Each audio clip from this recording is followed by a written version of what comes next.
Oi, amigos, tudo bem com vocês? Vamos falar um pouco sobre o superego, sobre essa segunda tópica de Freud, que é o id, o ego e o superego, que é a base da construção das estruturas psíquicas, como a neurose, a psicose, a perversão ou borderline. Então, como que essas estruturas funcionam vai dar luz a essas estruturas, entendendo que a estrutura psíquica não é necessariamente a patologia ou o sintoma. Pode ser que advenha a patologia ou sintomas dessas estruturas, mas a neurose, a psicose, a perversão, o borderline não é exatamente a patologia em si, mas o funcionamento dessa estrutura, como eu disse, pode fazer surgir determinadas patologias ou sintomas característicos desse funcionamento. Do funcionamento do quê? Do id, do ego e do superego. 3 instâncias que estão presentes na nossa mente, no nosso psiquismo. O id seria o princípio do prazer, o princípio da pulsão, da sobrevivência, a parte instintiva, é a parte mais primitiva do ser humano. Os desejos primitivos, as emoções primárias, o desejo de saciar o desejo em si, imediatamente, e o ego é a instância da realidade, aquilo que nos faz ter contato com esse mundo que nós estamos vendo agora, o mundo sensível, o mundo concreto. E o superego é a consciência moral, é onde existem as leis, é onde existe a ética, a moral. Esse superego existe para diminuir a força do id. Então nós temos o id, o ego no meio e o superego. O ego está em conflito com esses desejos. O id, ele quer saciar o seu desejo, quer o princípio do prazer. O ego, ele tenta conter esse id e o ego no meio, ele fica no conflito. O problema é que quando há uma ausência do superego, esse princípio do prazer, ele tem muita força. O princípio do prazer, ele tem muita força. E isso dificulta as relações sociais. O superego, ele nos permite ter um pouco mais uma convivência social mais saudável, porque existe o princípio da lei, da limitação, do espaço, do que sou eu, do que é o outro, que eu não posso ferir o outro. É o princípio da lei, do limite. Imagine então o funcionamento desse id, ego e superego. A pessoa está criança lá na sua casa.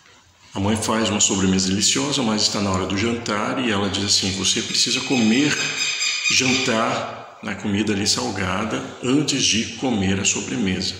Então essa criança, o ego dessa criança fica em conflito, porque ela quer, o id dela está direcionando a sua emoção para aquela sobremesa.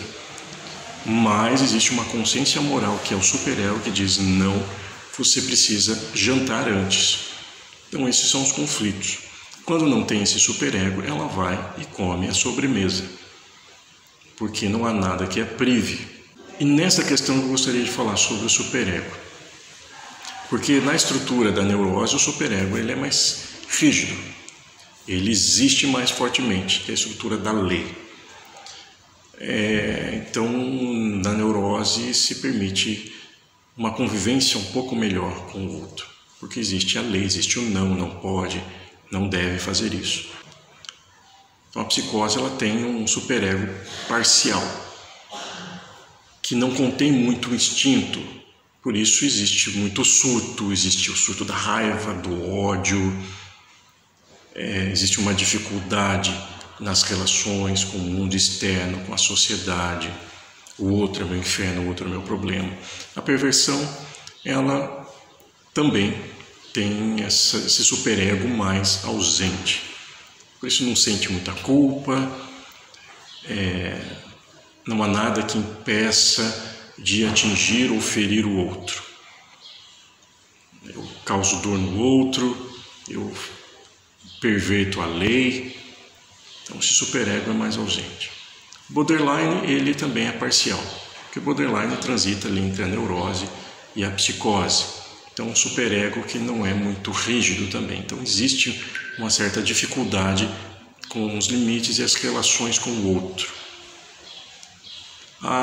Essa construção do superego,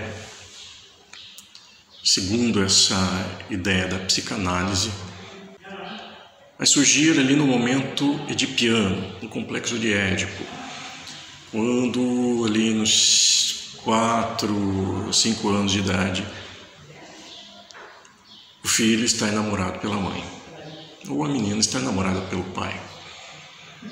Mas é a figura do pai que vai trazer o superego, num processo de castração, no medo da castração. A imagem do pai, o papel do pai, ele vem para separar o filho ou a filha da mãe, para que esse filho tenha uma relação saudável com a mãe e possa ver o mundo externo, possa ver que existe outra coisa além da mãe. Então ele separa, ele castra. E existe um medo de castração por parte dos meninos, falando dos meninos, o próprio órgão sexual. Mas não convém aqui falar todo esse processo. A ideia é que quando este pai, que é a função paterna e que deve vir de alguém de fora, alguém que não está no seio ali, por isso que a mãe não pode exercer plenamente a função paterna, porque a função paterna é de alguém que vem de fora, para trazer uma separação, para trazer uma imposição de uma lei, colocar um limite. E é nesse limite, nesse processo desse pai que vem, que começa a se construir esse superego, que é uma consciência moral, consciência de que existe um limite, que existe uma lei. Agora, quando isso não ocorre, quando esse pai não aparece para promover esse processo de castração e essa formação desse superego, há uma ausência do superego na mente dessa criança. Não há o medo da castração, não há o limite imposto. Então há uma ausência do superego internamente. E este superego passa a ser externo. Eu não tenho o superego interno, a consciência moral interna, a lei interna, então passa a ser externo. Isso significa o quê? Que o outro passa a ser uma representação do superego. O que está de fora, o mundo de fora, o outro, a sociedade, as pessoas passam a ter essa imagem do superego para mim. É este superego que vai conflitar com o meu ego. Então entendemos o id, o ego e o superego. Quando não tem o superego, internamente o ego não tem esse conflito, porque a pulsão passa do id, o princípio do prazer passa sem nenhuma resistência. Agora, este superego, quando ele não se forma ali nesse processo, ele forma uma estrutura da psicose, borderline, mas não neurótica. Então esse superego passa a ser representado externamente. E o meu ego, ele entra em conflito com o outro que está de fora, o outro que me impõe a lei, o outro que psiquicamente me traz a ideia de separação da minha mãe. É o outro que me impõe a lei, que me impõe o limite. Então eu conflito com ele. Eu conflito com o mundo externo, porque eu não tenho o superego interno. Se eu tivesse superego interno, eu estaria numa estrutura da neurose. Então eu tenho um conflito interno comigo. Mas como não tem o superego interno, ele está externo, então eu conflito com o mundo externo. E o mundo externo passa a ser o meu inferno. Então eu tenho dificuldade nas relações, eu tenho dificuldade nas convivências, eu tenho dificuldade com o que o outro fala, eu tenho dificuldade com o desejo do outro, porque na verdade não existe um outro dentro de mim. Mas quando esse outro se coloca como esse superego, eu passo a conflitar com ele. E o meu ego em conflito, ele vai usar mecanismos de defesa, como a cisão, como a foraclusão, que é justamente essa oposição ao superego. Dentro de mim está o bom, fora de mim está o mal. Esse superego que vem para me castrar, eu não quero saber. Então isso é interessante para nós pensarmos dentro dessas estruturas. O conflito com o superego externo. E a gente vai ver isso muito em pacientes da psicose, bipolar, borderline.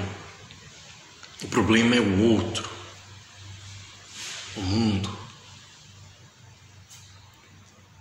porque não há o superego interno. Então isso é muito interessante a gente pensar.